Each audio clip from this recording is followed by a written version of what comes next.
Hello, and thank you for joining me in this presentation on continuously delivered documentation. My name is Matthew Casperson. I am a product manager at Octopus Deploy, and you can reach me at Twitter at mjcasperson. So at Octopus, we realized we had a problem. Octopus is just one part of a very large ecosystem that is required to be configured as part of deployments. Octopus deploys to many particular targets, and it consumes artifacts from multiple feed types that themselves are populated through build servers, compiling applications from a multitude of different languages. And as we attempted to document this process, the documentation tended to look like this diagram. Each of the individual components was documented on its own with links off to the next step.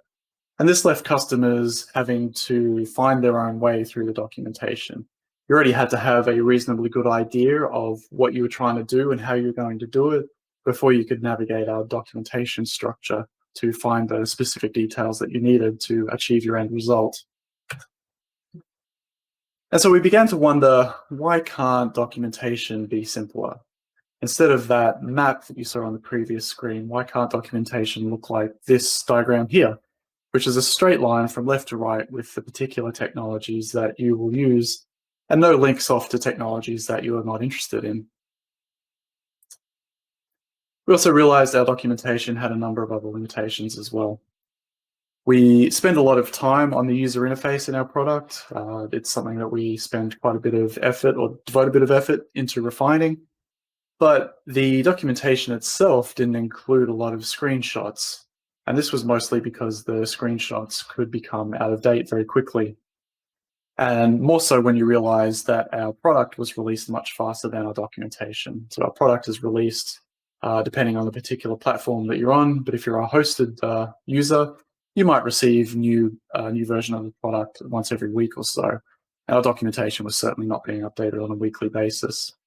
The documentation itself was also not verified particularly often. So it tended to be written once by a developer who added a new feature. And at that point, it was up to the customer support team or the customers themselves to reach out and let us know if there was any discrepancy between the documentation and the product. So it was a very reactive process. Often documentation would be out of date for months, if not years, before anyone noticed.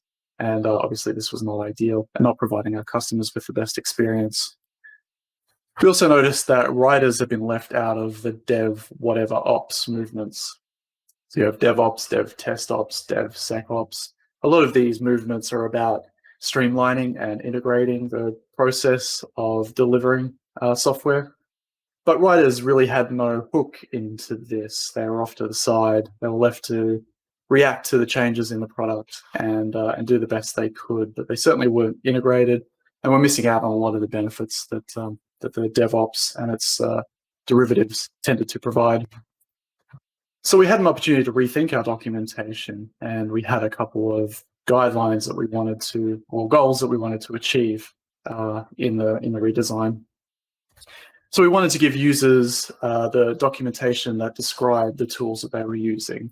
And so that is this left to right focused set of technologies that can be read in one go without having to first navigate your way through the documentation.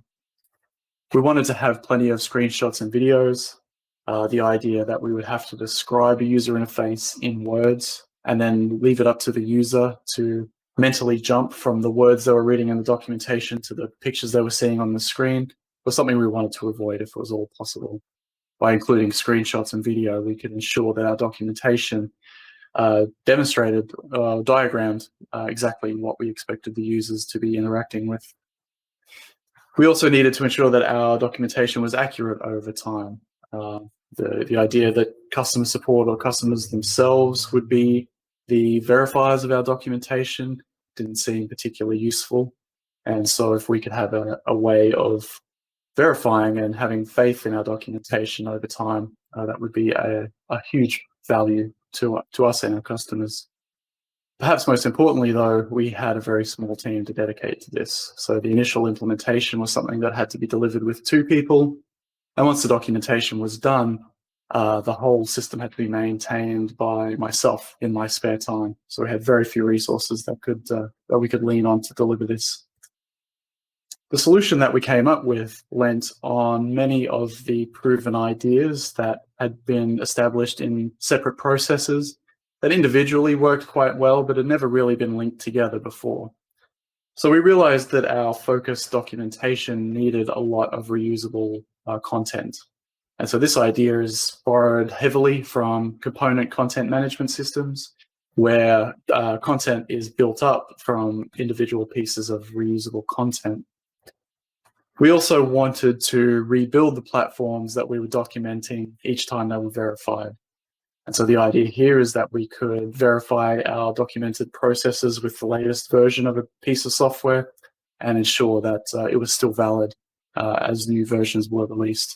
And so this comes from infrastructure as code and the idea of ephemeral environments that are built up and destroyed as they're needed and removed as they're no longer required. We needed to verify that the procedures we were documenting were still valid, and we did this through browser automation. And so this has been proven through techniques like end-to-end testing, where the application under test is actually interacted with as if an external user was using it.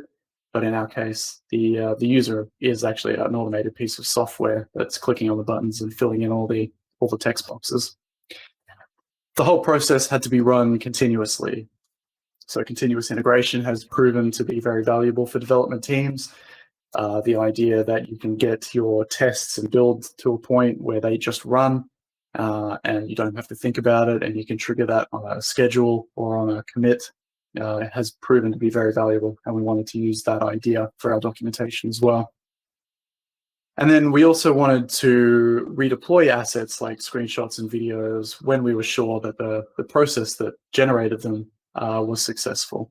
And so this borrows an idea from continuous deployment, where once all your tests have passed, once all of your scripts have run, and there's no errors, you trust that the end result is valid, and you deliver that to the customer as is, without any manual decision-making or intervention. So I just want to jump into the actual documentation that we've created with this process so you can see what the end result looks like.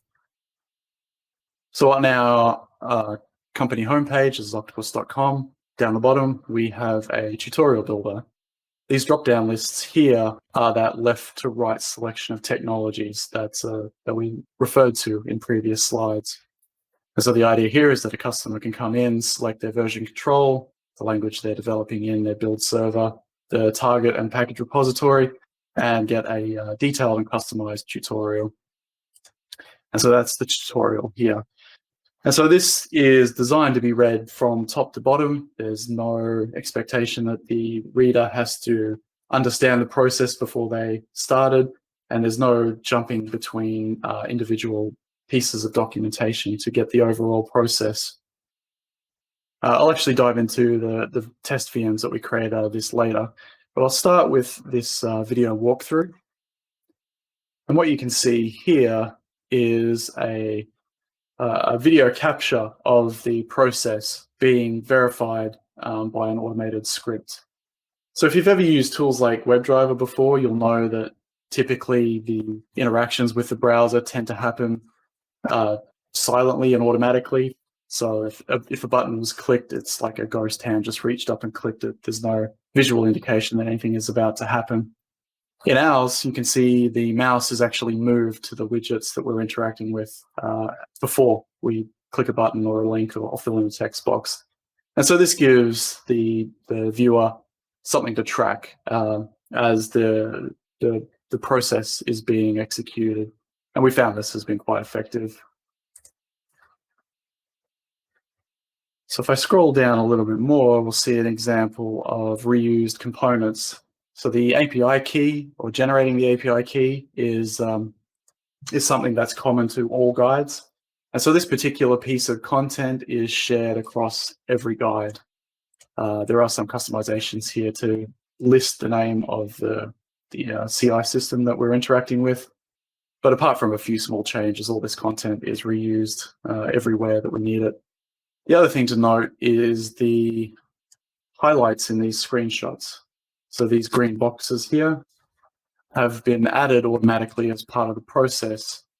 And we use these as a way of calling out the widgets that the end user expected to interact with. So when we say you click the API keys tab, and then you click on the API key button, these links or widgets have been highlighted in the screenshots. So there's no translation of words to images that the end user is expected to do, and the call out or the representation of the process that the end user is expected to go through is very clear between the text and the highlighted images.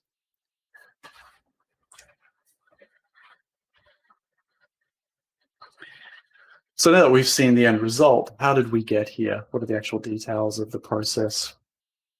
So behind the scenes, we have a custom application that uses WebDriver driven by Cucumber and the Gherkin language it exposes to automate the interaction with browsers.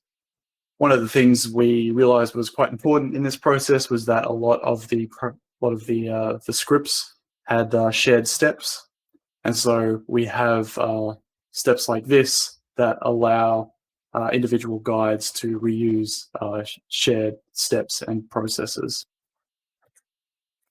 We also realized fairly quickly that finding the widgets that we needed to interact with was not going to be simple.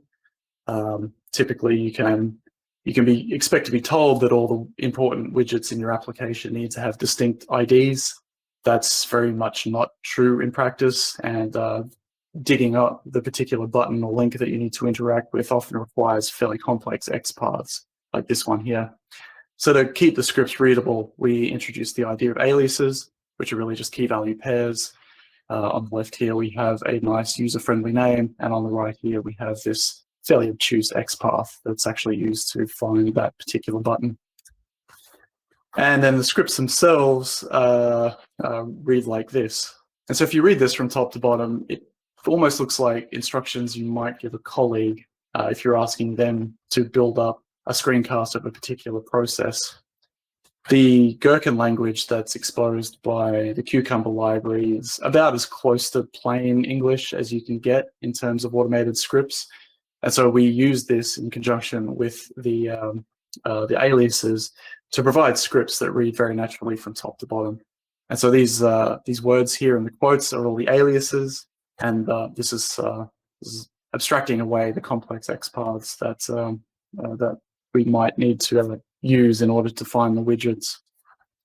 And so this particular script here is clicking on a link, it's building up those green highlight boxes, and then it's saving screenshots that we'll use in the documentation later. So the scripts themselves are all run automatically in our CI system. And in our case, the CI system is GitHub Actions. So one of the common criticisms of this kind of end-to-end testing is that it's quite slow. And actually, you can see here that this build takes at least 90 minutes to complete. And so if you're running these sequentially, you would eventually find there's just not enough hours in the day to actually run all your tests. But by using GitHub Actions, we can actually scale horizontally almost infinitely. And so in our case, we run many of these tests in parallel. And the overall time it takes to run all our scripts is only about 90 minutes. We just have 10 or so running at once. So I mentioned that one of the artifacts that we can also produce as part of this process is a custom virtual machine. And so because our build process, and if you see here, uses Puppet as a way of building up all the infrastructure before it begins executing the WebDriver scripts, we can actually just as easily run all these steps inside our own custom VM and simply snapshot the end result. And the end result is an operating system with a populated build system, a populated copy of Octopus, and all the associated infrastructure like databases and build tools that actually went into the guide. And so I'll show you the end result of that here. So this is a virtual machine that has been created using the same scripts that verify the documentation. And as you can see on the left here, we have links to built and deployed versions of our sample applications. We have a pre-configured instance of the CI server. And then we have a pre-configured instance of Octopus itself and some other helpful hints like documentation, link to the guides, and some documentation here with the various common passwords. And so this is really useful because it means we can provide people with an end-to-end guide that they can follow for themselves. And we can also link them off to one of several VMs that actually show everything configured for them. And they can come in here and play around and snapshot and reverse as they need to. And it's a very convenient way of trialing the software without committing to it or setting anything up on your local machines. One of the consequences of this project was that we really had to rethink the traditional testing pyramid. So the image on the right here is an image that I think anyone who's done testing will be familiar with. It describes the relative effort that you should put into the different types of tests. And it has a high priority on unit tests down the bottom here because they are faster, they're more reliable, they're more isolated, and developers tend to get the most value out of them. And then as we move up the pyramid, we finish at the top here with UI tests. So the main purpose of our automated scripts hasn't actually been to test the product, but processes and the technologies involved are very similar. So we have browser automation through WebDriver, we have CI builds through GitHub Actions. We get a green tick if the process has been verified, we get a red cross if it fails. And actually, if we triggered these builds or these verification scripts on a Git commit, or we relied on the fact that they were green before a production release went out the door, the scripts that we use to verify documentation could very well be used as UI tests as they verify common processes that end users are expected to be able to use with the software. But this leaves us with a question of what is the relative number or relative amount of documentation compared to unit tests. And that comparison no longer makes sense. Documentation is independently valuable. And the idea that UI tests are slower and perhaps less reliable gets turned on its head when you realize that using these scripts and these processes to automatically generate new screenshots and verify documentations is actually one of the fastest and most reliable ways of doing it. So the idea that UI tests need to sit at the top of the pyramid and have relatively less than unit tests really needs to be challenged. And I think if you embrace this strategy, you'll end up more with an hourglass shape where unit tests add value for developers and UI tests can be used to add value for the documentation team.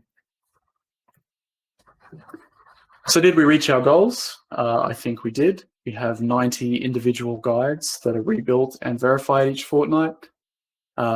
We have 6 individual virtual machines that customers can download and play with and use to sample the various pieces of technology that we document in these guides.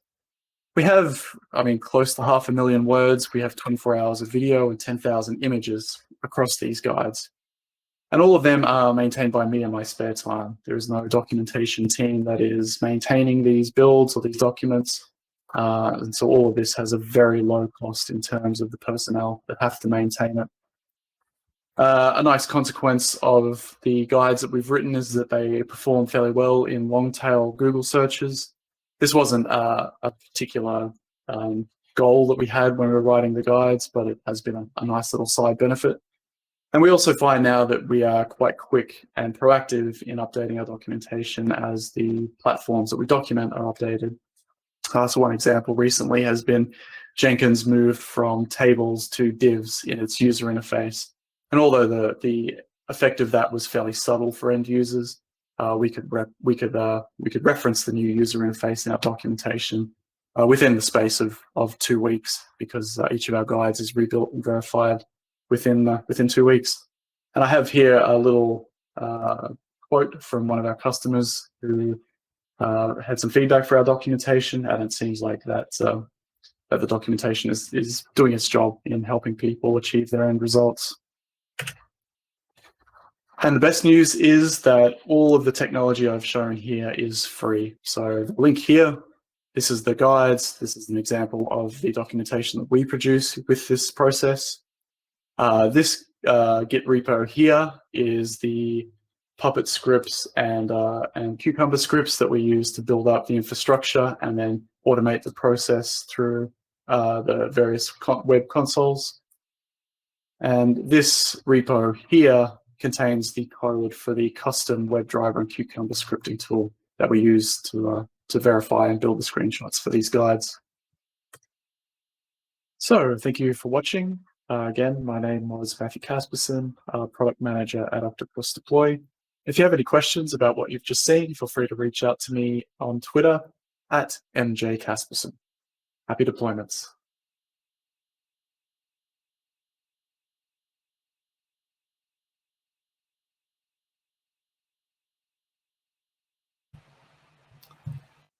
Can everyone hear me okay? I get a yes or a no in the chat. Excellent, thank you. I'll just answer that last question here. Yeah, so the general process that we use is that we write the documentation just as plain text, like anyone else would normally write documentation. But because the documentation is very procedural in that it's describing click this, click that, enter text here, what we find is that because that procedure is automatically tested as part of that those scripts that we saw earlier in the presentation, if a step in that test fails, we almost certain that the documentation has to be updated. So maybe a button name has changed, for example, and so what will happen is the test will fail. We'll get a notification through the CI system, which is GitHub Actions in this case. The point at which it fails is reasonably obvious, and then we can use that as the prompt to go back to the documentation and update that small piece of the English documentation. So there's a reasonably tight loop between like perhaps Jenkins, for example, recently updated some of their user interfaces, and our test started failing. So that was a prompt for us to go in and sync everything back up. But the loop for that was fairly quickly. Do we collect feedback about the docs? We do. I don't actually have any stats that I prepared, but some of the other, so we do collect some anecdotal feedback, and that's been mostly positive. And I think the other thing that we found is that they're fairly well trafficked compared to the bulk of our documentation, which doesn't actually use this process. So we find that they're fairly well read, and things like the bounce rate and the percentage of people who complete those the screencast videos at the top is relatively high. So all things considered, we found the most people seem to find the quality of the documentation is quite good. Lead time, not strictly speaking. As I mentioned, probably in the video there, the whole project is kind of managed by me in my spare time, so it's not a highly managed project. But having said that, what you can actually do, and I'll just share a link in the chat because it might be interesting. So that link there is the results of the tests being run in GitHub Actions, and so we've scheduled each of the guides to be rebuilt every 2 weeks. And so generally, what we'll find is that if there is, if one of the underlying tools has changed or the user interface has changed, there'll be no more really than a 2-week window before we get notified of that error and go in and update the documentation.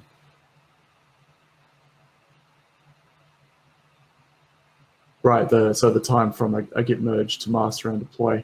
Yeah, so that's a good point, Brian. One of the things that we did consider was perhaps tying the running of those tests to git merges. Today they're just on a schedule, and that's been good enough for us. There's actually no reason why we couldn't trigger them as part of a workflow from Git.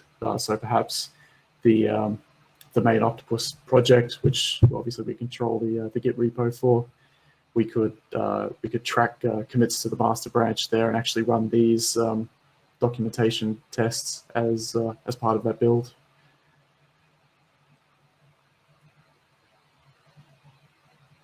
Yeah, definitely. So there's a lot of opportunities here to tighten that loop and get the docs out faster. If I was to introduce this process into a team that had perhaps like a dedicated technical writer team, I think I'd definitely go ahead and suggest that these tests be run as part of the development cycle rather than off to the side on a schedule. And I think that's really where you start to see the merging of those the tests as UI tests, just being a part of the same suite with unit tests and integration tests. I'm not sure if that answers your question though, Brian. Was that clear, or did that cover what you're actually asking there? Yeah. I don't know. Let me have a look at the polls. There was a couple of things here that I was interested to see. Looks like I don't actually seem to have any results here. I may be doing that wrong. But anyway, so I'll probably talk about some of the benefits we have seen that were somewhat coincidental. The Google rankings were very interesting. So we found, without a whole lot of effort on our part, that we ranked very well in long tail searches. And by long tail, I mean when you're searching for like 3 or 4 different keywords. So if you went ahead and Googled Kubernetes, Jenkins, and Java, for example, for these guides, well, Google tells me that these guides are very highly ranked. Google might just be telling me what I want to know, but I do it in a private browser, and they do seem to come up quite highly. So I think that has been a surprising benefit, and certainly a pleasant surprise from this process. The ability to build those virtual machines as well was very nice. I didn't really go into a lot of detail in that previous presentation, but if anyone's interested, actually, we could probably share the code that we use to actually build up those virtual machines. It's a process of using Vagrant and a couple of AWS bare metal virtual machines that allow us to run the hypervisors like Hyper-V and VirtualBox. So that's also been very good. It turned out we could just build these virtual machines with a button click and reuse all that same infrastructure that we'd had for the documentation. And that was really nice. That's a nice little side benefit, and it's a good thing to demo to people who just want a quick way of sampling the workflow that you've documented. I am actually curious. Is this a problem that anyone else has run into, like maintaining a suite of specific end-to-end guides and making sure they're up to date with a relatively small team or few resources? Because it's certainly, every time I've worked in a company that has that's built kind of integration tools, it's always been thrown around that it'd be really nice to have super focused getting started guides, for example. And it seems like a lot of people would appreciate the ability to build these, but just kind of haven't managed to create a reproducible workflow that allows them to do it without just a whole lot of people writing and rewriting all the time.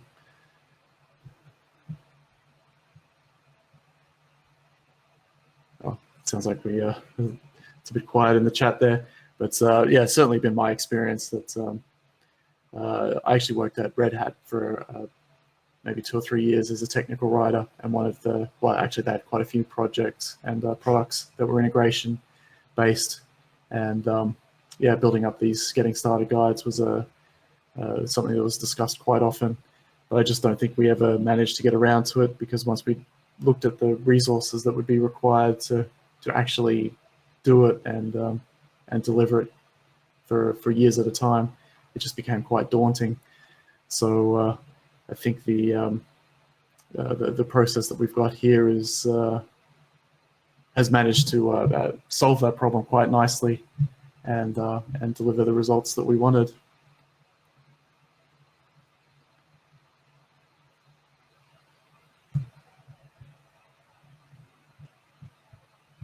Just have a look at the polls again.